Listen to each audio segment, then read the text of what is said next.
En Ariège, Martine Froger vient de faire un virage politique à 180 degrés. Elle quitte le groupe Lyot pour rejoindre le Parti Socialiste. Oui, le même PS qu'elle avait quitté il y a 2 ans quand ils avaient fait alliance avec LFI. À l'époque, Martine Froger refusait l'idée d'une gauche sous tutelle mélenchoniste. Elle avait dit non à la NUPES, non à l'union forcée, et elle s'était présentée seule, ou presque, avec le soutien du PS local. Résultat, contre toute attente, elle bat la candidate LFI et devient députée de l'Ariège.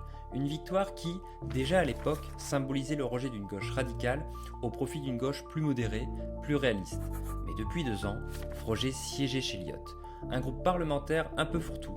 Des élus indépendants venus de la gauche, du centre, voire de la droite modérée, qui partagent surtout une chose, le goût pour la liberté politique et parfois l'ambiguïté. Et visiblement, cette position d'entre-deux a fini par lasser. Martine Froger a déclaré que les divergences de fond avec le PS sont désormais dépassées. Traduction, la guerre Froger-PS, c'est terminé. Le PS est redevenu fréquentable, surtout depuis qu'il cherche à s'émanciper de l'ombre de Mélenchon.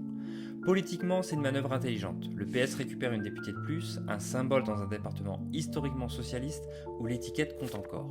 Et Froger, elle, se replace dans le jeu. Elle revient à gauche, mais à une gauche qui se veut raisonnable de gouvernement, comme ils disent. C'est aussi une façon de préparer la suite, parce qu'on le sait tous, Lyot, c'est une parenthèse.